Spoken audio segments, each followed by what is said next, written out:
누가복음 22장 54절부터 보겠습니다.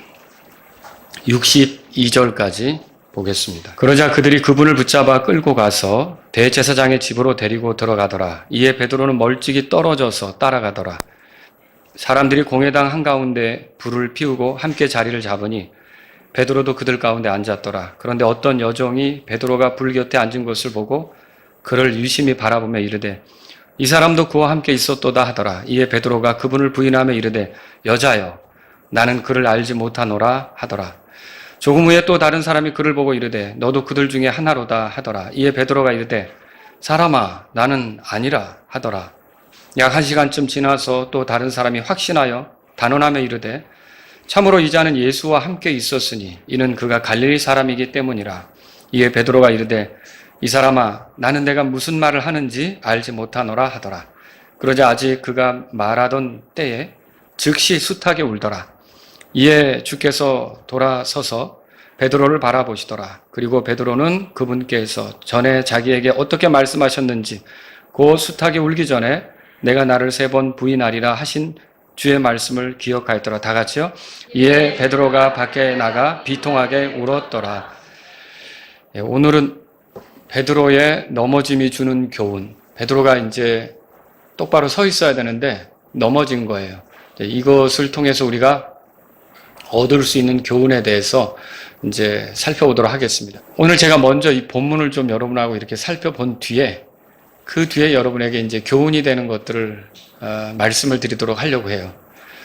자, 이 본문에 보니까 마침내 예수님께서 그들에게 붙잡혀 끌려가신 내용이 기록되어 있습니다. 근데 이제 여기에는 잘 나오지 않지만 이제 요한복음 같은 데 보면 예수님께서 붙잡히시자마자 끌려가신 곳은 어디냐? 안나스의 집입니다. 안나스는 그 당시에 대제사장은 가야바지만 실세에 해당하는 인물이에요. 그러니까 모든 종교적인 그런 활동 그리고 뭐 거기에서 비롯된 뭐 장사 여러 가지를 장악하고 있는 실세에 해당하는 사람이 안나스죠. 그래서 이제 요한복음 18장 13절에 이렇게 써 있어요. 먼저 안나스에게 끌고 가니 이는 그가 그 해의 대제사장인 가야바의 장인이었기 때문이더라. 이제 안나스가 가야바의 장인이었고요. 그리고 실세였기 때문에 사람들이 예수님을 붙잡아서 안나스에게 끌고 갔다라고 하는 거죠. 그리고 요한복음 18장 24절에 이렇게 써 있습니다. 이제 안나스가 그분을 결박한 채로 대제사장 가야바에게 보내더라. 그러니까 이제 안나스가 먼저 예수님을 보고 그 다음에는 그 묶인 채로 대제사장에게 데려가라. 이렇게 해서 가야바에게 끌고 가게 된 것을 보게 되는 거죠. 요거를 54절은 간단히 쓴 거예요. 54절 다 같이 읽죠. 그러자 그들이 그분을 붙잡아 끌고 가서 대제사장의 집으로 데리고 들어가더라. 이에 베드로는 멀찍이 떨어져서 따라가더라. 그러니까 대제사장의 집으로 데리고 들어갔다고 했지만 그 전에 안나스의 집으로 갔고 이렇게 대제사장 가야바의 집으로 데려간 거다. 이렇게 알 수 있는 거죠. 자, 지금 읽은 본문에 보니까 이렇게 예수님이 끌려다니시는 과정에 베드로도 따라가긴 했어요. 근데 어떻게 따라갔다고 써 있습니까? 멀찍이 거리를 두고 이렇게 예수님이 어떻게 되시는가 보려고 따라갔던 걸 우리가 볼 수 있는 거죠. 그리고 마침내 어떻게 했느냐? 자, 55절 다 같이 읽습니다. 55절 읽습니다. 사람들이 공회당 한가운데 불을 피우고 함께 자리를 잡으니 베드로도 그들 가운데 앉았더라. 이제 이 사람들은 누구냐? 예수님을 붙잡았으니 어떻게 될까 지켜보려고 모인 사람들이에요. 예수님에게 우호적인 사람들은 아닙니다. 이 사람들은 이제 예수님이 어떤 결말에 이를지 지켜보려고 하는데 좀 쌀쌀했던 모양이에요. 그 공회당 한가운데 불을 지피고 이제 둘러 앉아서 일이 어떻게 되는지 지켜보려고 했던 건데 베드로도 그들 틈에 앉게 되었던 거예요. 그래서 그들 가운데 앉았다 이렇게 성경에 써 있는 거죠. 근데 이렇게 이제 베드로가 앉아 있는데 한 여종이 베드로를 그냥 본 것도 아니고 성경에 보니까 유심히 보더니 이렇게 베드로를 유심히 본 거죠. 그리고는 베드로에게 한마디 했어요. 56절 다 같이 읽죠. 56절. 그런데 어떤 여종이 베드로가 불 곁에 앉은 것을 보고 그를 유심히 바라보며 이르되 이 사람도 그와 함께 있었도다 하더라. 자, 여기 이 사람은 베드로를 얘기하는 거고 불 쬐고 있는 베드로를 얘기하는 거고 그와 함께 있었다 그랬는데 그는 누구예요? 예수님을 얘기하는 거죠. 이 베드로도 예수님하고 같이 있었던 사람이다. 이렇게 이제 말했던 거예요. 그런데 이 말을 듣고 베드로가 뭐라고 대답합니까? 57절 다 같이 읽습니다. 이에 베드로가 그분을 부인하며 이르되 여자여 나는 그를 알지 못하노라 하더라. 여기서 베드로가 나는 그를 알지 못한다 할 때 그는 누굽니까? 그럼 이건 예수님을 정면으로 부인한 거죠. 하나님의 예수님의 말씀대로 된 겁니까?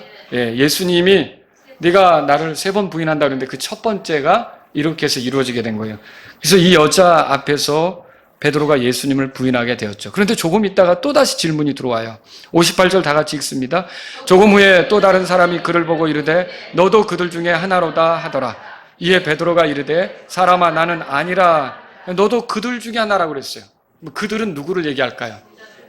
예수님을 따르는 제자들을 얘기하죠. 너도 그 제자들 중에 하나 아니냐? 이렇게 물었어요. 그런데 나는 아니라. 이 소리는 뭐예요? 예수님의 제자가 아니라는 말이죠. 예수님하고 관계가 있다 없다. 나는 관계가 없다. 그렇게 지금 베드로가 말하는 거죠. 그리고 조금 뒤에 약 1시간쯤 지나서 또 한 사람이 베드로에게 물었죠. 자, 59절 읽겠습니다. 약 1시간쯤 지나서 또 다른 사람이 확신하여 단언하며 이르되 참으로 이 자는 예수와 함께 있었으니 이는 그가 갈릴리 사람이기 때문이라. 그러니까 이때는 이 질문을 던진 사람이 언젠가 예수님하고 이 베드로가 같이 있었던 것을 본 것은 아닌지, 목격자였으니까 이 사람이 예수와 함께 있었다 이렇게 말하는 것처럼 보이는 거죠. 그리고 더군다나 거기 1시간 정도 이렇게 앉아 있었으면 서로 이런저런 이야기를 나누지 않았겠습니까? 어떻게 될 것 같소? 이 나사렛 예수가 이렇게 얘기도 나눴고 저런 얘기들을, 이런저런 얘기들을 주고받았을 텐데 그때 베드로도 뭔가를 말했겠죠. 가만히 있지만은 않았겠죠. 근데 베드로의 억양이 갈릴리 사투리가 나왔을 수 있습니다. 그래서 이 사람들은 이제 이 사람 중에 한 사람이 그랬어요. 이 자는 예수와 함께 있었으니 이는 그가 갈릴리 사람이다 이렇게 알아보고 얘기를 했던 거죠. 예수님의 제자들 대부분이 갈릴리 출신인 걸 알잖아요. 그러니까 이 사람도 예수님하고 관계가 있다 이렇게 얘기한 거죠. 그런데 이때 베드로가 뭐라고 말합니까? 60절 다 같이 읽습니다. 이에 베드로가 이르되 이 사람아 나는 내가 무슨 말을 하는지 알지 못하노라 하더라. 그러자 아직 그가 말하던 때 즉시 숱하게 울더라. 보통 범죄자들이 발뺌할 때 하는 말 있죠. 도대체 뭔 소리야? 이런 거 있죠. 나는 당신이 하는 말을 알아듣지 못하겠다. 예수도 얘기하고 이렇게 하는데, 갈릴리 사람도 얘기하는데, 그게 뭔 말이야? 나랑은 상관없어. 그러면 이런 말은 예수님하고 자신이 관계가 있다는 거예요? 없다는 거예요? 없다는 걸 이렇게 애둘러서 이제 얘기를 한 거죠. 자, 그런데 그때 숱하게 울었어요. 자, 그 순간, 정말 절묘하게 주님의 말씀대로 된 거죠. 숱하게 울기 전에 내가 나를 3번 부인한다 그랬는데, 그대로 3번을 부인해버린 거예요. 그 수탉 소리가 울렸고요. 이때 다른 복음서 기자들은 이렇게 기록하진 않았는데 누가는 아주 꼼꼼하게 기록했어요. 여기서 한번 보세요. 61절 다 같이 읽습니다. 이에 주께서 돌아서서 베드로를 바라보시더라. 그리고 베드로는 그분께서 전에 자기에게 어떻게 말씀하셨는지 그 수탉이 울기 전에 내가 나를 3번 부인하라 하신 주의 말씀을 기억하였더라. 자, 이때 주님께서 사람들에게 비난받고 조롱받고 어려운 처지인데도 불구하고 이 순간 닭이 울자 누구를 바라본 거예요? 베드로를 바라본 거죠. 예수님께서 이렇게 베드로에게 눈길을 주신 거죠. 34절 보세요. 누가복음 22장 34절 다 같이 읽겠습니다. 그분께서 이르시되 베드로야 내가 내게 이르노니 이날 수탉이 울기 전에 내가 나를 안다는 것을 3번 부인하리라 하시더라. 자, 이 말씀이 생각났어요. 그리고 네가 돌이킨 뒤에 내 형제들을 강하게 하라. 그 말씀도 생각이 났겠죠? 베드로가 주님이 하신 말씀이 생각난 거예요. 자기는 죽을 각오도 되어 있고 옥에도 갈 각오가 되어 있다고 했는데, 장담을 했는데 주님이 아니다, 너는 나를 3번 부인한다 이렇게 주님이 말씀하셨잖아요. 그런데 그 말씀대로 이렇게 된 것을 보면서 자기의 장담이 물거품이 된 순간 아닙니까? 자기가 주님을 왜 어떻게 해보겠다고 하는 게 아무것도 아닌 것처럼 끝나버린 순간 아닙니까? 그때 베드로는 어떻게 했냐면 여기 끝에 보니까 62절 다 같이 읽겠습니다. 이에 베드로가 밖에 나가 비통하게 울었더라. 이 비통하게 울었더라. 정말 찢어지는 그 마음의 아픔을 가지고 거기서 울었다라고 하는 것을 우리가 볼 수 있는 거죠. 오늘 이 말씀을 통해서 우리가 품었으면 하는 진리, 어떻게 보면 교훈이죠. 진리 한 3가지를 여러분에게 말씀을 드릴게요. 지금부터 잘 정리하시면 좋겠어요. 제가 오늘 설교를 드리지만 이게 제 삶에도 있었던 부분이기도 합니다. 제게 경험된 부분이기도 하고 여러분에게도 있었을 겁니다. 그런데 우리가 발견한 이 진리를 되새기면서 잊지 않고 갔으면 하는 겁니다. 첫 번째는 뭐냐면요. 나를 향한 주님의 사랑이 영원한 사랑이다라고 하는 거예요. 주님은 우리 모든 것을 아십니까? 다 아시죠? 우리가 우리 자신에 대해서 말할 수 있는 것은 어떤 일을 겪어봐야 내가 그랬다라는 얘기를 할 수가 있는 거예요. 그러나 주님은 아직 일어나지 않은 일, 그것도 미리 말할 수 있죠. 특히 나에 대해서도 나는 겪어봐야 알지만 주님은 내 내일, 내 모레, 내 일주일 뒤, 내 한 달 뒤, 내 5년 뒤 알 수 있을까요? 네. 주님은 다 아시죠. 주님은 나에 대해서 모르시는 것이 없어요. 그러니까 베드로에게 일어날 일을 미리 아셨다면, 그가 정확하게 숫하게 울기 전에 3번 부인할 것을 아셨다면 주님은 나의 구원받은 이후의 삶의 그 미래에 대해서 주님은 모르실까요? 아실까요? 당연히 아세요. 이거 주님에 대해서 이걸 우리가 정리하는 게 굉장히 중요합니다. 자, 그런데 대개 사람들이 누군가를 사랑하는 이유 한번 생각해 보세요. 어떤 여자가 한 남자를 받아들이게 됐어요. 자기에게 프로포즈한 남자를 받아들여서 그 남자와 같이 인생을 걷게 되었어요. 그런데 뭔가 어떤 누군가에서 어떤 특별한 능력에 의해서 이 사람의 10년 뒤를 보게 됐어요. 그런 일이 있다고 생각해 보세요. 근데 10년 뒤에 자기를 배반하고 자기를 가슴 아프게 하고 자기에게 큰 상처를 주는 부도덕한 신실하지 않은 그런 일이 있겠다 싶으면 그걸 내가 알게 됐어요. 분명히 그런 일이 있게 될 거라는 걸 알게 됐어요. 그러면 여자가 이 남자를 따를 수 있겠습니까? 따를 수 있겠냐고요. 대개는 나는 이렇게 언젠가 내 가슴에 칼을 꽂듯이 그렇게 상처를 주고 나를 배반하고 이 신의를 저버리고 이렇게 할 사람이라면 나는 따르지 않겠다. 이렇게 생각할 수 있다는 거죠. 또 여러분 생각해 보세요. 대개 자본가가 어떤 회사에 투자를 하는데 이게 미래에 대해서 알게 됐어요. 미래에 대해서 알았는데 보니까 이제 그 회사가 이 당시는 조금 잘 나가는 것 같지만 조금 얼마 지나서 경영진이 이 관리를 제대로 못해가지고 회사가 몰락하게 될 거고 경쟁 회사 틈에서 결국은 자기 지위를 빼앗겨서 회사가 도태될 거다. 이걸 알았다 이거예요. 그러면 내가 가지고 있는 많은 재산을 거기에다가 투자할 수 있겠냐고요. 투자 못하죠. 못하는 거예요. 자, 이렇게 미리 뭔가를 알았을 때 우리가 거기에 애착을 둔다, 거기에 투자를 한다, 거기에 마음을 둔다, 이건 어려운 거죠. 근데 베드로는 구원받았죠? 근데 베드로가 구원받고 사도로 살고 예수님의 제자로서 인생을 걸어가고 이렇게 하는데 베드로가 이렇게 3번 부인할 것을 주님은 아셨습니까? 네. 아셨죠. 자, 미리 아시는데도 언젠간 이런 일이 일어날 걸 아는데도 부르시고 구원하시고 사랑하시는데 변함없이 사랑한다라고 하는 겁니다. 자, 여기서 우리가 깨달을 것이 있어요. 오늘날 우리가 구원을 받는 데 있어서 하나님의 은혜로 구원받죠. 자, 내가 구원받은 이후로 어떻게 살아갈 것을, 주님 만나기 전까지 어떻게 살아갈 것을, 주님은 구원받기 전에 혹은 구원받는 순간 내 인생의 그 모습에 대해서 알까요? 모를까요? 주님이 내가 그런 일을 해야만 이런 인간이었어? 라고 알까요? 내가 그런 잘못을 반복적으로 할 때만 주님이 이런 건 줄 알았으면 내가 대신 죽어주는 게 아닌데 이럴까요? 주님은 이미 십자가에서 못 박힐 때 나를 위해서 희생제물이 되실 때 자신의 피를 쏟으셔서 내 죄를 처리하실 때 그리고 나를 구원하실 때 구원받은 이후로 내가 어떻게 살 것을 다 아셔요. 이게 굉장히 중요한 대목입니다. 그러니까 그렇게 알면서도 나를 위해 자기 자신을 주시는 거예요. 그런 넘어짐, 그런 실수, 그런 잘못, 그런 부족함, 그런 어리석음이 반복적으로 드러날 수 있어도 자기 자신을 나를 위해 주시는 거예요. 왜냐하면 그분을 통해서만 내가 결국은 하나님이 기뻐하시는 모습으로 온전케 되는 게 가능하기 때문에. 그래서 저와 여러분들은 이렇게 내 미래에 대해서 미리 알면서 사랑하셨던 주님을 생각하셔야 돼요. 나는 어떤 잘못을 저질렀을 때, 그리고 그게 반복적으로 나왔을 때 충격이 되면서 이거 가지고 구원받냐 못 받냐 나 나름대로 고민할 수도 있지만, 주님이 나를 구원하실 때는 내가 그렇게 될 걸 그 당시에 알았어요, 몰랐어요? 이미 알고서 나를 구원해 주신 거예요. 이거를 저와 여러분들이 발견할 수 있어야 되는 거예요.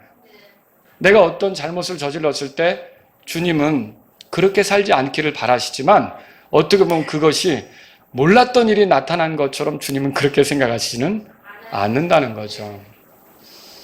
제게는 구원받고 나서, 구원받기 전에도 후회스러운 일이 많았지만 구원받고 나서도 후회스러운 일이 많아요. 여러분은 어떤지 모르겠어요. 후회스러운 일이 많습니다. 제가 존경하는 목사님이 계셨는데 그분이 이제 암으로 투병 중이실 때 꽤 오래전이었어요. 제가 그분을 병문안을 가서 이제 병실에서 그분이 혼자 계셨기 때문에 1인실을 쓰고 계셨어요. 그래서 좀 같이 시간을 보내다 왔는데, 그분이 젊었을 때부터 전도도 열심히 하셨고 복음 전하는데도 최선을 다하셨고 그랬는데, 그분이 저에게 갑자기 그러시더라고요. 임 목사, 후회되는 게 많어. 근데 그 순간 제가 젊은 나이였거든요. 그때 도대체 뭐가 후회스럽다는 것이지? 뭘 잘못 사셨길래 후회스럽다는 것이지? 사실 그 당시에는 이거 어울리지 않은 말씀 같은데 이런 생각을 했었어요. 근데 지금 시간이 흐르면서 제가 이렇게 살아보니까 그 말씀을 이해하겠더라고요. 그렇게 하신 말씀이. 저도 지금 보면 후회되는 게 많아요. 여러분은 어떻습니까? 후회되는 게 많습니까? 그때 그렇게 말하지 말았어야 되는데, 그때 그렇게 행동하지 말았어야 되는데, 그때 그런 식으로 시간을 보내지 말았어야 되는데, 그때 그런 식으로 이렇게 일처리를 하지 말았어야 되는데, 정말 후회되는 게 많다라고 하는 거죠. 여러분, 우리에게는 이렇게 후회되는 일이 있을 수 있다는 거예요. 베드로도 이 3번 주님을 부인한 사건을 두고두고 돌이켜보면 그때 그러지 말았어야 되는데 그런 생각을 하겠죠. 이게 있을 수 있다는 거죠. 그런데 오늘 우리가 첫 번째로 알아야 될 진리는 여러분 그겁니다. 이렇게 내가 후회스러운 그것을 가지고 살아가는 모습이 됐잖아요. 이거를 주님은 미리부터 아셨는데도 나를 사랑하셨다는 거예요. 나를 사랑하셨다는 거예요. 그래서 내가 살아가면서 육신적인 모습, 이기적인 모습, 세속적인 모습, 열정이 식은 모습, 주님과 반대로 가는 모습, 하나님 말씀을 듣고도 고집 피우면서 어리석게 가는 모습, 이런 모습들을 계속 드러내는데도 그런 나를 위하여 자기 자신을 주신 거예요. 물론 그렇게 살기를 바라시지는 않습니다. 그렇게 사는 건 주님의 뜻이 아니에요. 그런데 그런 나를 위해 자기 자신을 주셨고 나를 구원하신 거죠. 나를 위해 피 흘리셨고 나를 위해 목숨을 내주신 것이고 나를 위해 십자가에서 죽으신 거예요. 여러분, 이거는 얼마나 큰 사랑입니까? 한번 생각해 보세요. 내가 저런 식으로 살 것 같으면 내 자신을 희생한다. 이것이 굉장히 꺼리껴질 수 있는 부분이에요. 그러니까 우리가 구원받고 나서 어떤 잘못도 저지르지 않고 다 전폭적으로 주님의 뜻대로만 살았다. 그러면 주님이 정말 십자가에서 죽은 게 잘한 거야. 정말 희생한 게 잘한 거야. 저렇게 해서 구원받고 저렇게 거룩한 삶을 사니 정말 내가 후회할 만한 일을 한 건 아니야. 십자가에서 죽은 게 잘한 거야. 이렇게 생각하실 수도 있겠는데, 가만히 우리 삶을 보면 십자가에서 죽어주셨는데, 피를 흘려주셨는데 우리의 삶은 어떠냐? 후회스러운 것이 있죠. 주님 뜻대로 걷지 못한 것이 있죠. 이게 어떨 때는 저렇게 살 건데 내가 내 자신을 줘야 되나? 저렇게 살아가는 모습을 보일 건데 내가 내 자신을 찢어줘야 되나? 때로는 저런 고집과 저런 이기적인 것과 저런 육신적인 것과 저런 세속적인 것과 저런 세상에 대한 사랑과 저런 그 주님의 말씀을 듣고도 완고함을 보이는 그런 일이 있는데 내가 저 사람을 위해서 죽어야 되나? 피를 흘려야 되나? 고난당해야 되나? 이런 생각이 들 수 있는 거 아닙니까? 근데 주님은 어떻게 하신 거예요? 그거는 치우시고 그거는 치우시고 우리가 그런 많은 부족한 모습을 보이지만 궁극적으로는 결국에는 하나님 앞에 영광스럽고 흠이 없게 될 걸 믿으시면서 우리를 위해 자기 자신을 주셨다는 거죠. 이게 얼마나 큰 사랑입니까? 일반적으로 못하는 거예요. 이렇게 엉망진창인 모습을 드러낼 걸 알면서도 자기 자신을 희생한다. 그래서 저는 여러분들이 꼭 잊지 않았으면 하는 게 나를 향한 예수님의 사랑, 이거는요 영원한 사랑이라는 거예요. 내가 살아가면서 뭐가 잘못된 게 드러났다고 해서 바뀌는 게 아니에요. 이미 나를 사랑할 시점에, 나를 구원할 시점에 내 미래에 대해서 모든 걸 아셨다고요. 내가 어떻게 넘어질지, 어떻게 부족함을 보일지, 뭐에 실수할지, 뭐에 주님의 명령대로 살지 못할지를 다 아시지만 그럼에도 불구하고 십자가에서 자기 자신을 내주신 것은, 그러니까 나를 사랑하는 데는 내 어떠함과 상관없이 하나님의 뜻에 따라 나를 온전히 사랑한 것을 여러분 믿으셔야죠. 그러니까 내가 부족하다고 해서 주님의 사랑이 식거나 변합니까? 그분의 사랑은 동일합니다. 그리스도는 어제나 오늘이나 영원토록 동일하다고 그랬어요. 다만 내가 잘못해서 그분의 사랑을 느끼는 부분이 조금 이렇게 느껴지는 게 약할 수는 있겠지만 그렇지만 그분은 나를 변함없이 사랑하고 있고요. 영원한 사랑으로 사랑한다는 걸 여러분과 저는 기억하셔야 돼요. 이게 첫 번째로 드리고 싶은 말씀이에요. 두 번째로 드리고 싶은 말씀은요, 나는 언제든 넘어질 수 있는 연약한 사람이다라는 거예요. 이 점을 인정하십니까? 우리가 장담한 대로 살 수 있을까요? 그래서 여러분과 저는 장담한 대로 장담하면서 살아가면 넘어질 때가 있어요. 내가 이렇게 하겠다. 베드로도 나는 정말 그렇지 않습니다. 내가 부인한다뇨 주님을. 나는 죽기까지 따를 각오가 돼 있는데 하면서 장담을 했지만 베드로의 장담은 어떻게 됐어요? 무너졌죠. 우리가 매일 기도하겠다고 했던 장담도 되지 않을 수도 있는 거고요. 또 내가 주님께 드리겠다고 했던 장담도 이루지 못할 때가 있는 거죠. 자, 베드로는 조금 전에 우쭐했어요. 마태복음 26장에 보면 한번 볼까요? 베드로가 이렇게 말했어요. 마태복음 26장 보세요. 33절입니다. 33절. 다 같이 읽겠습니다. 베드로가 그분께 응답하여 이르되 모든 사람이 주로 인해 실족할지라도 나는 결코 실족하지 아니하리라 하더라. 이제 베드로가 부인할 걸 얘기를 했는데 이제 그 장면 속에서 먼저 베드로가 뭐라 그랬냐면은 다른 사람은 다 넘어져도 나는 안 넘어집니다. 여러분 이게 신앙생활 할 때 이런 장담, 이게 굉장히 위험한 거죠. 이 말이 무슨 뜻이에요? 나는 다른 사람과 다릅니다. 나는 그들과 같지 않습니다. 여러분 이거 조심하셔야죠. 그러니까 우리가 지체하고 교제하는 중에 어떤 지체의 잘못에 대해 듣게 됐어요. 그럴 때 여러분의 마음에 어떤 생각이 드는지 모르겠어요. 아니 그 사람이 나한테 잘못했을 수도 있죠. 근데 내 안에 나는 이 사람과 다른 종자다 라는 생각이 드는 경우가 있을 수 있고, 이 사람이 이렇게 된 모습이 나에게도 나타날 수 있다라고 생각되는 경우가 있어요. 전자예요, 후자예요? 여러분, 전자인 사람은 베드로처럼 지금 장담하는데 넘어지기 쉬운 환경 속에 있는 거예요. 그러나 후자인 사람은 자신을 살피면서 그 사람처럼 되지 않으려고 또 겸손하게 주님의 은혜를 구하면서 나아갈 수가 있겠죠. 어떤 사람이 하나님의 말씀을 듣고 생활이 확 바뀌게 됐어요. 이게 예수님 믿고 바뀌려면 진짜 확 바뀌어야 돼요. 어설프게 바뀌면 그거 보는 사람 마음 졸이게 해요. 그잖아요. 이왕 예수님 믿고 바뀌려면 확 바뀌어야지. 근데 또 너무 바뀐 경우가 있어요. 지금 너무 바뀐 경우를 좀 소개하려고 그러는데, 이 사람은 예전과 달리 정말 예배 드릴 때에도 뭐 이렇게 좀 복장 같은 것도 추리닝 입고 오고, 그럼 좀 그렇잖아요. 최고의 분을 만나러 오는데 슬리퍼 끌고 오고, 근데 딱 정장도 하고 오고, 정말 완전히 바뀌었죠. 바뀌고 주일 예배, 수요 예배, 기도 모임, 전도 모임, 모든 거에 다 참석하고 성경 공부도 다 참석하게 됐죠. 그런데 이 사람이 열심히 그러면서 이제 바뀐 모습을 드러내는데 갑자기 어느 날부터 힘들어하기 시작하는 거예요.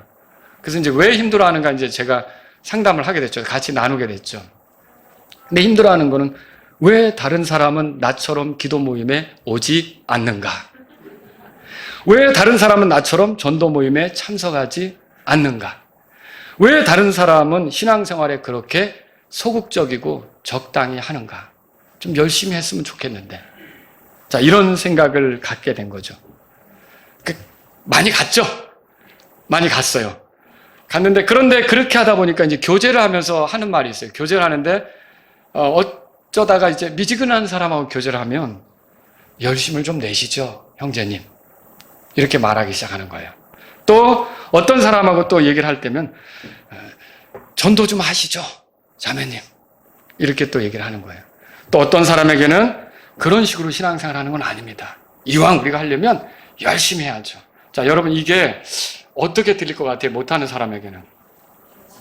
가시, 찌르는 가시, 그리고 채찍, 후려치는 채찍처럼 들릴 수가 있다는 거죠. 그리고 그런 그분의 말을 들으면 어떻게 될까요? 상처가 되기 시작하는 거예요. 여러분, 상처가 된다는 거죠. 자, 이런 일이 있을 수 있다는 거예요. 여러분, 베드로가 다른 사람은 다 그렇게 해도 나는 그러지 않습니다라는 식의 생각을 가졌거든요. 이거는 굉장히 위험한 생각이에요. 교회 생활 잘하는 방법을 알려드릴게요. 여러분이 잘 할 수 있게 되었을 때 감사하면서 최선을 다하십시오.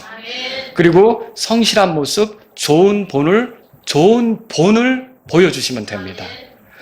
그리고 자신처럼 하지 못하는 사람들이 있다면 정죄하거나 비난하거나 가시처럼 찌르거나 채찍질하거나 이런 것이 아니라 그들을 위해 기도해주고 기다려주는 것이 필요한 겁니다. 자, 예수님도 베드로를 대할 때 베드로가 보니까 자기는 나는 이 사람들하고 틀립니다. 나는 지금 정말 실족하지 않습니다. 이렇게 했는데 그 모습 자체가 주님의 마음에 들을까요? 안 들까요? 안 들죠? 안 드는데 주님은 어떻게 그 베드로를 대하시냐면 내가 너를 위해 기도할게. 내가 너를 위해 기도할게. 그리고 기다리는 마음이에요. 네가 돌이킨 뒤에는 내 형제들을 좀 강하게 해주면 좋겠어. 기다린다는 거죠. 여러분, 이런 베드로의 변화, 베드로가 바뀌는 거, 이걸 기다리면서 그렇게 말하는 거예요. 이게 얼마나 대단한 것입니까? 이렇게 잘할 날이 있다는 것을 기다리면서 기도해주고 이것이 우리에게 필요한 거예요. 근데 못하는 사람에게 계속 진짜 집에서부터 성경책 안 읽는다고 계속 채찍질하고, 예? 아니, 당신은 왜 맨날 텔레비전만 보고 있어? 성경책 좀 보지. 이렇게 채찍질하고. 그러면 당신은 잘해? 당신은 유튜브만 보대? 이렇게 서로 채찍질하고. 이렇게 하면서 한다 그러면 어떻게 되겠어요? 서로 내가 잘할 때는 부족하게 보이는 사람을 위해서 은밀하게 기도해주고 기다려주고 잘한다면 잘하는 모습을 보이는 게 최선이라는 거죠. 그렇게 해야 된다는 거죠. 여러분, 우리가 다 약한 사람이라는 걸 아십니까? 우리가 다 약한 사람들이에요. 내가 무언가 잘할 수 있다면 내가 대단해서 잘하는 거 아니에요. 주께서 나를 강하게 하셨기 때문에 할 수 있는 거예요. 그리고 디모데전서 1장 10절에 바울이 그랬어요. 나를 신실한 자로 여기셨고 나를 능하게 하신 하나님께 내가 감사한다 그랬어요. 그러니까 자기가 뭔가를 할 수 있는 게 누구 때문이라는 거예요?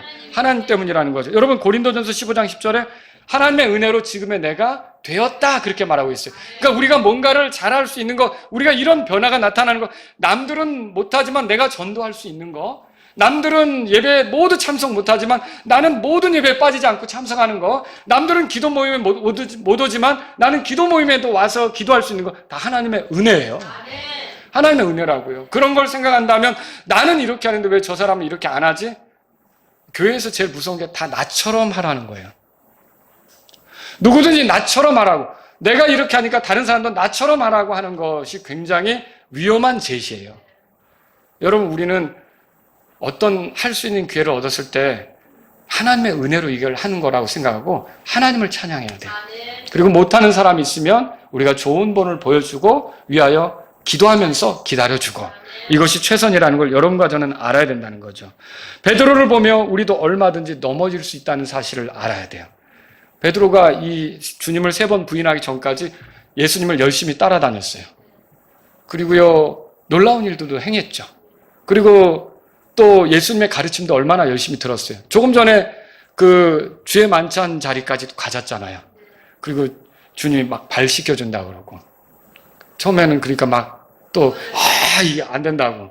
얼마나 이제 정말 주님에게 충직합니까? 너 내가 안 시켜주면 너 나랑 상관없으니까. 아니 또 목욕까지 또 해달래네 또. 예? 그런 베드로예요. 그렇게 주님하고 좋은 관계를 가졌고요. 그리고 마지막에 주님이 붙잡혀 가시기 전까지 기도하기 전에 겟세마네 가기 전에 하나씩 서로 사랑하라 뭐 이제 여러 가지 말씀을 들려주잖아요. 그걸 다 들었던 베드로예요. 그런데 예수님으로부터 말씀도 듣고 그러니까 예수님에게 직접 설교를 들은 거죠. 그 은혜 받은 거죠. 그런 사람인데도 어때요? 이 절박한 아주 그런 순간 오니까 예수님을 3번이나 부인하면서 넘어지더라는 거죠. 그럼 저와 여러분도 그렇게 넘어질 수 있다는 사실을 아는 게 필요해요. 나는 절대로 내가 죽을 때까지. 그래서 우리는 아무도 장담을 못하는 그런 사람이에요. 목사도 마찬가지고 집사님들도 마찬가지고 주일학교 교사들도 마찬가지고 앞에서 찬송 인도하는 사람도 마찬가지고 누구든지 나는 절대로 넘어지지 않는다. 장담할 수 있는 사람은 아무도 없는 거죠. 고린도전서 10장 10절에 뭐라고 써 있어요? 그런즉 서 있는 줄로 생각하는 자는 넘어지지 않도록 주의할지니라. 넘어지지 않도록 주의할지니라. 넘어질 수 있기 때문에 이 말을 하는 거 아닙니까? 그래서 저와 여러분들은요, 넘어질 수 있다. 영적인 컨디션이 좋다고 우쭐댈 게 아니라는 거죠. 못하는 사람 보고 왜 저런 식이야 비난하고 조롱하고 이렇게 할 게 아니라는 거죠. 나도 그런 모습에 빠질 수가 있는 거예요.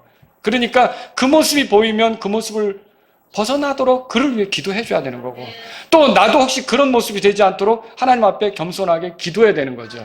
그래서 우리는 겸손한 사람들이 돼야 되는 거예요. 예, 겸손한 사람은 자기 자랑을 하지 않습니다. 자기와 남을 비교해서 우쭐대지도 않습니다. 하나님을 신뢰합니다. 하나님을 신뢰한다는 증거는 어떻게 나타나요? 기도하는 것으로 나타나죠. 기도하는 사람은 겸손한 사람이죠. 자기를 위해 기도하고요. 왜? 나 넘어지면 안 되니까. 또 저 사람을 위해 기도해주고 왜? 저 사람이 온전케 돼야 되니까. 여러분 이렇게 기도하는 사람이라는 거죠. 그래서 저와 여러분들도 두 번째로 알아야 될 게 나도 주님을 위해 살지만 넘어질 수 있다는 그런 걸 알고 항상 깨어있고 조심하지 않으면 안 된다는 거죠.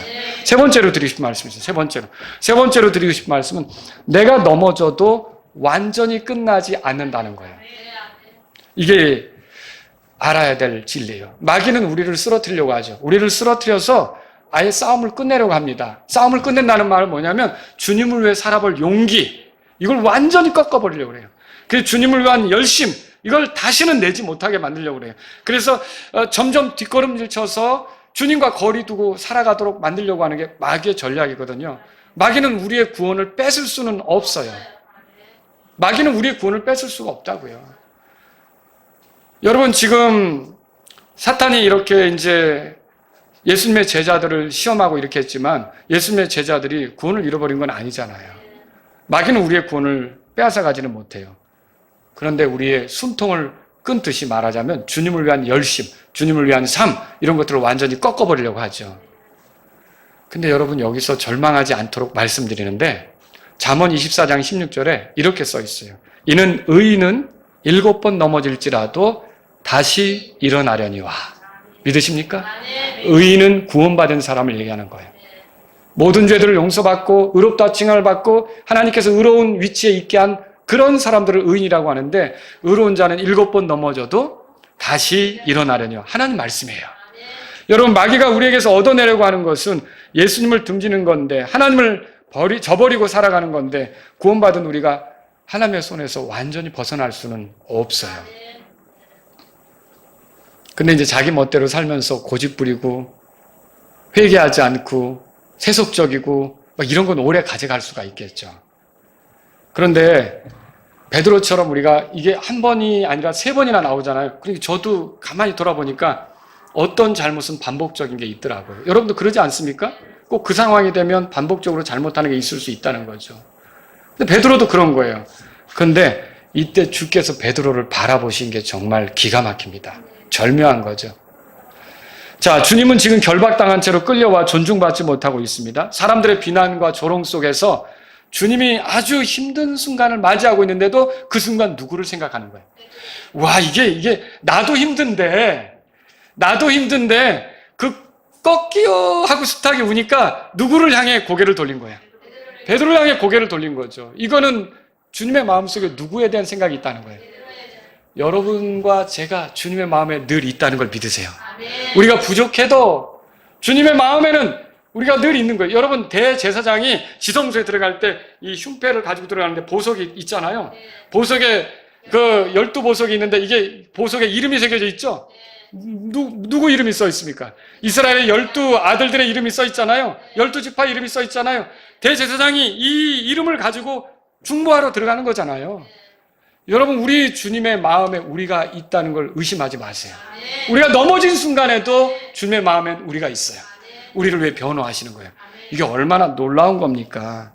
주님은 이제 베드로를 보면서 꺾여 하고 오니까 베드로가 부인한다는 거 말씀하셨잖아요. 3번 부인한 거 알까요? 모를까요? 이제 아신 거죠. 베드로를 보면서 흘겨보면서 내 말이 맞지? 뭐 이랬을까요? 어떻게 했을 거라고 생각하세요? 너 장담하고 내가 너 상종 안 해. 이렇게 했을까요? 아니죠. 그 눈길을 여러분 한번 생각해 보세요. 너 같은 자는 내가 다시 상종하지 않으리라. 이게 아니에요. 저와 여러분들이 넘어졌다고 해서 주님이 너를 내가 다시 상종하지 않으리라. 이런 법은 없어요. 그 피가 어떤 피인데, 그 죽음과 부활, 그 희생을 통해 나를 건진 게 얼마나 대단한 일인데 나를 그렇게 쉽게 놓을 수 있단 말이에요? 그렇게 할 수 없습니다. 주님은 내가 넘어졌을 때 어떻게 합니까? 내가 잘못했을 때, 내가 부족함을 보였을 때 이 베드로에게 그 눈길을 주는 거 있죠? 이 눈길은 베드로를 불쌍히 여기는 눈길이었을 거예요. 그분의 눈길은 베드로의 죄에 대해서 깨닫게 하는 눈길이었을 거예요. 그리고 주님의 말씀이 생각나게 하는 그런 눈길이었을 거예요. 그리고 그에게 해야 할 일이 있음을 가르쳐주는 눈길이었을 거고, 그가 돌이켜서 형제들을 강하게 하게 바라는, 다시 시도해보라고, 다시 기회를 가져보라고 이렇게 바라보는 그런 눈길이었을 거라는 거죠. 여러분, 이걸 믿으시겠습니까? 베드로는 그분의 눈길 속에서 주님의 말씀을 기억했던 거죠. 이 사람이 정신을 차리는 건요, 주님의 말씀을 기억할 때 정신을 차리는 거예요. 이 베드로가 정신을 차린 거죠. 자기가 얼마나 잘못했는지를 깨닫고 주님의 말씀대로 됐다는 걸 깨닫고, 그럼 내가 주님의 말씀대로 가야 되겠다, 이제 깨닫는 거죠. 베드로하고 가룟 유다가 똑같이 잘못을 했어요. 주님을 부인한 거죠. 베드로는 주님을 3번 부인했고, 가룟 유다는 주님을 배반했고 팔아넘겼고, 이 죄로 말하면 뭐 똑같이 주님께 잘못한 거죠. 그런데 처리 방식이 달라요. 구원받은 사람과 구원받지 못한 사람의 처리 방식이 달라요. 그래서 여러분, 가룟 유다가 죄를 깨달았습니까? 네. 그러니까 후회했습니까? 네. 후회했어요? 네. 후회했다고요? 네, 후회했어요. 네, 후회했어요. 마태복음 27장에 써 있어요. 그리고 자기가 죄를 졌다는 걸 알았을까요? 무죄한 사람의 피를 흘리겠다는 그 죄도 알았어요. 그럼 그 깨달은 거 아닙니까? 그러면 그 죄에 대한 문제를 예수님께 가져가면 되는 거예요. 그럼 예수님은 얼마든지 은혜를 베푸시고 가룟 유다도 기회를 줄 수가 있는 거죠. 근데 가룟 유다는 자기 의에 사로잡혔어요. 내가 이러고도 사람인가? 자기가 이거는 아니다라고 해서 스스로 목숨을 끊으면서 자기 죄 문제에 대한 어떤 책임? 우리 죄에 대한 책임을 우리가 지면 우리가 심판받아야 됩니다. 근데 우리 죄에 대한 문제를 예수님이 책임지면 우리는 건진받는 겁니다. 그런데 가룟 유다는 자기가 책임지겠다고 한 거예요. 예수님께 맡긴 거예요? 안 맡긴 거예요? 안 맡긴 거죠. 이러니까 가룟 유다는 지옥에 들어간 거예요. 그래서 가룟 유다는 지옥에 들어갔고 예수님으로부터 내가 태어나지 않은 것이 더 나을 뻔했다는 소리를 들은 거죠. 근데 베드로는 달랐어요. 자기가 잘못했다는 걸 알았겠죠? 비통함 속에 빠졌어요. 이 비통함이라고 하는 건 내가 큰 잘못을 저질렀구나라고 생각하면서 우는데, 슬피 울며 들어가는데, 예수님의 말씀을 기억했다고 하는 게 중요한 거예요. 이 말씀을 기억했다면 뭐예요? 이게 돌이킨 뒤에 내 형제들을 강하게 하라 그랬잖아요. 내가 여기서 돌아서야 되고 주님의 말씀대로 주님을 의지해서 다시 시작해야 된다는 것을 아는 거죠. 근데 그 순간은 너무 비통한 거예요. 여러분, 누구나 다 잘못할 수 있습니다. 그러나 잘못은 끝이 아닙니다. 그리스도인들은 7번 넘어져도 다시 시작할 수 있어요. 시편 37편 보세요. 시편 37편. 시편 37편.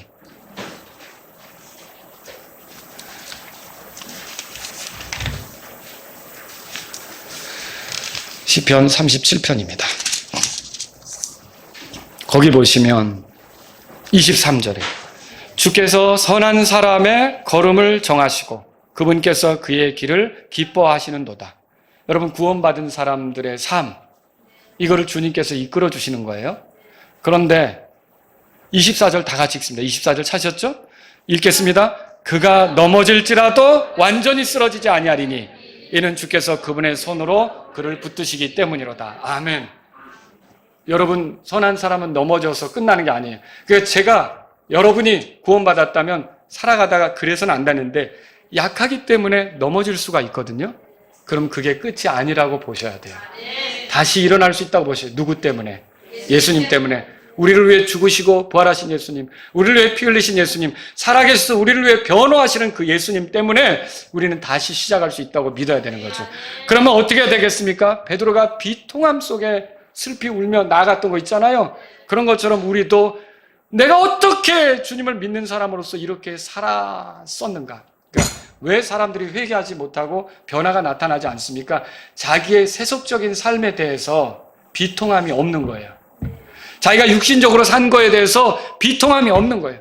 자기가 이기적으로 산 거에 대해서 비통함이 없는 거예요. 하나님의 자녀면서, 하나님의 아들이면서, 하나님의 백성이면서, 그리스도인이면서, 예수님의 제자이면서 내가 어떻게 이렇게 살 수 있지? 라고 하는 거기에 대한 비통함이 있어야 되는 거예요. 그때 그 사람의 삶에 그걸 뛰어넘는, 그걸 털어버리는 거룩한 변화가 나타나겠죠. 여러분, 그래서 이사야서 66장 2절에 나는 이런 사람, 하는 말씀이요, 곧 가난하고 통회하는 영을 가진 자, 내 말에 떠는 자를 보살피리라. 그렇게 써 있어요. 이사야서 57장 15절에 나는 높고 거룩한 곳에 거하되 겸손한 자의 영을 소생시키고 죄를 뉘우치는 자의 마음을 소생시키기 위해 통회하고 겸손한 영을 가진 자와 함께 거하느니라. 통회하고 겸손한 영을 가진 자와 함께 거한다고 되어 있어요. 시편 34편 18절에 주께서는 상한 마음을 가진 자들에게 가까이 계시며 통회하는 영을 가진 자들을 구원하시는도다. 여러분, 우리가 어떻게 해야 되겠는지, 우리가 잘못했다고 해서 그게 끝은 아니라는 걸 아셔야 되고요. 내가 어떻게 그리스도인으로서 이런 식으로 살 수 있지? 라고 통회하시면서 여러분은 돌아서야 된다는 거죠. 그럼 새로운 기회가 온다는 걸 믿으시기 바랍니다. 이런 모든 상황을 볼 때 베드로는 넘어질 수밖에 없었어요. 자, 오늘 여러분 세 가지로 이제 생각하실 수 있겠죠? 예수님은 나의 모든 걸 알고 계시죠. 넘어짐도 알고 계시죠. 나는 약하죠. 그래서 넘어질 수 있는 거죠. 그런데 넘어지는 게 끝은 아니라고 그랬어요. 자, 이 말씀을 여러분들에게 오늘 드렸는데 그래도 넘어지지 않기를 바라서 어떤 사람이 넘어지고 어떤 사람은 넘어지지 않는지 알려드릴게요. 이거 5가지로 정리해야겠습니다. 요거 말씀드리고 끝낼게요. 첫 번째로 교만한 자신감에 사로잡힌 사람. 이 사람은 넘어집니다. 모든 사람은 넘어져도 자기는 그렇지 않을 것이라고 한 베드로 보세요. 넘어졌어요? 넘어졌죠. 그는 넘어져서 이제 비참한 모습을 보인 거죠. 나는 넘어지는 다른 사람과는 달라. 나는 그런 식으로는 살지 않아. 나는 그런 류의 인간이 아니야. 나는 저런 사람처럼 살지 않아. 이런 속에 여러분이 빠지면 넘어지기 쉽습니다. 조심하셔야 돼요. 그 사람과 달라. 나는 그 사람처럼 살지 않아. 누가 말에 실수하고 누가 행동에 실수했을 때 나는 저런 사람하고 질이 달라. 이렇게 생각하면 넘어지기가 쉬운 거예요. 조심하셔야 되는 거죠. 두 번째로요, 심각한 상황에서 기도하지 않는 사람이에요. 너희는 시험에 들지 않도록 기도하라고 예수님께서 말씀하셨죠. 그렇죠? 근데 그 말을 듣고도 베드로가 기도했어요? 안 했어요? 안 했죠? 그래서 주님이 기도하시다가 제자들에게 오셔서 베드로에게 한 말씀이 마태복음 26장 40절에서 41절에 써 있는데 베드로에게 한 말이에요. 도대체 너희는 나와 함께 1시간도 깨어 있을 수 없었더냐? 너희가 시험에 들지 않도록 깨어서 기도하라. 영은 참으로 원하나 육신이 약하도다. 읽어보신 적 있죠? 그 베드로는 기도했어야 돼요. 여러분과 제가 기도하지 않으면 넘어지기가 쉽습니다. 그 예수님도 이 붙들려 가시기 전에 기도하셨잖아요. 여러분과 저도 기도하는 생활이 게을러지면 넘어지기가 쉬운 거예요. 여러분 기도하십니까? 또 어떤 지체를 위해서 기도하면 그 지체로 인해 제가 누누이 말씀드리잖아요. 제가 성도님들의 이름을 불러가면서 기도할 때는 그 지체로 인해 상처받지 않게 되는 게 있을 수 있어요. 근데 내가 기도를 소홀히 하면 분명히 넘어지는 일이 있을 수 있다는 것이죠. 그래서 여러분과 저는요, 기도하는 삶을 멈추면 안 되는 거예요. 기도하셔야 돼요. 세 번째로요, 주님과 거리를 두는 사람이에요. 베드로는 주님을 따라가긴 하는데 어떻게 했어요? 멀찍이 있어서 따라갔죠. 여러분 이거예요. 사람들을 의식해서 주님과 거리를 두면 넘어지게 돼 있어요. 그러니까 성경 읽기도 게을러지고, 기도하기도 게을러지고, 경배에도 게을러지고, 교회에서 모이는 주님이 사랑하는 지체들과의 그 만남, 교제, 이것도 소홀해지고, 그러면서 점차로 주님과 거리를 두게 되면 그 사람은 넘어지게끔 돼 있다는 거죠. 그래서 그렇게 되지 않으려면 어떻게 해야 돼요? 더 주님과 가깝게 되기를 원하셔야죠. 여러분, 예수님의 피가 왜 흘려진 거예요? 우리가 하나님하고 가깝도록 흘려진 거 아닙니까? 그 피의 의미를 안다면 우리는 예수님하고 거리 두려고 하는 그런 삶을 살 필요가 없어요. 그러니까 내가 예수님의 피 때문에 죄사함 받았다고 말하면서 주님과 거리를 두고 있다.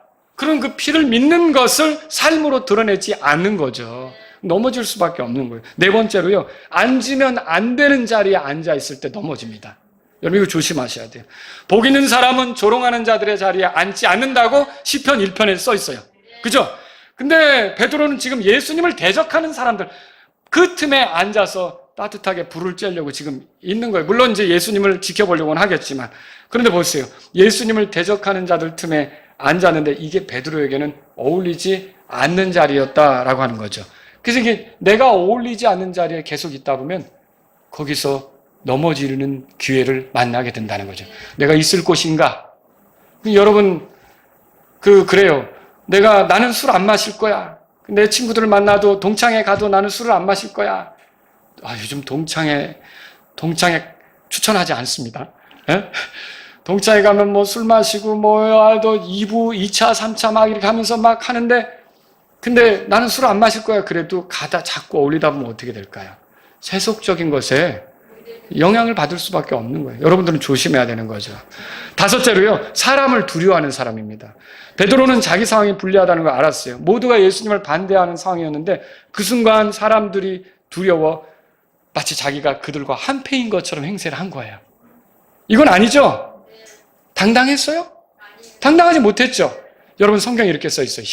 잠언 29장 25절인데 사람을 두려워하면 올무에 걸리려니와 누구든지 주를 신뢰하는 자는 안전하리라. 오늘 우리가 주님을 가까이 하면서 살아가는데 우리가 사는 세상을 어쩌면 베드로가 앉아있는 것 같은 그런 상황이 많이 펼쳐져요.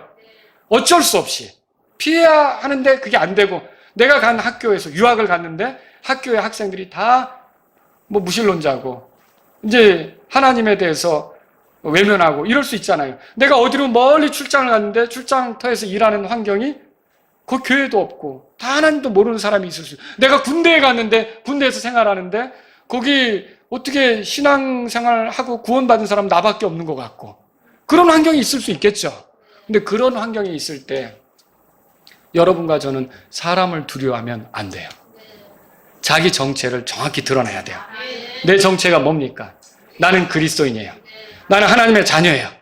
나는 예수 그리스도의 제자예요. 나는 하나님의 백성이라고요. 나의 정체를 명확히 드러낼 때 여러분들은 베드로처럼 되지 않게 되는 거죠. 그런데 그런데도 베드로처럼 넘어졌다면 어떻게 해야 될까요? 여러분, 우리가 약한 게 드러난 거죠. 또 우리가 넘어졌고, 근데 하나님이, 예수님이 우리를 사랑하는 것에 있어서 변함이 있어요, 없어요? 변함이 없죠. 그렇다면 우리는 어떻게 될까요? 베드로가 비통해하면서 돌이키게 되는 것처럼 저와 여러분도 우리 하나님의 사랑을 생각하고 다시 돌이키고 새롭게 할 수 있는 그런 기회를 가지실 수 있기를 바랍니다. 주님은 영원한 은혜로 우리 손을 붙잡아 주시는 거예요. 회복될 수 있어요. 다시 시작할 수 있어요. 여러분이 반복적인 어떤 잘못으로 지금 베드로뿐만 아니라 내 문제가 급하다, 내가 너무 고통스럽다, 내가 왜 예수님을 믿는데 이런 식으로 사는가 힘들어하는 것이 있다면 여러분 베드로처럼 비통함 속에서 주님, 제가 이렇게 약합니다. 그러나 변함없이 주님이 저를 사랑하는 걸 믿습니다.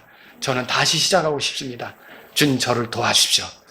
분명히 주님 도와주십니다. 이후로 베드로 어떻게 살았는지 아시죠? 베드로가 얼마나 용기 있게 공회에 서서 내가 사람들의 말을 듣겠냐? 하나님의 말을 들어야지. 옥에 갇혀도 두려워하지 않고 열심히 하나님의 복음을 전하며 살았던 거 아시죠? 이런 삶이 우리에게도 가능함을 믿으십시오. 다 같이 일어서시겠습니다.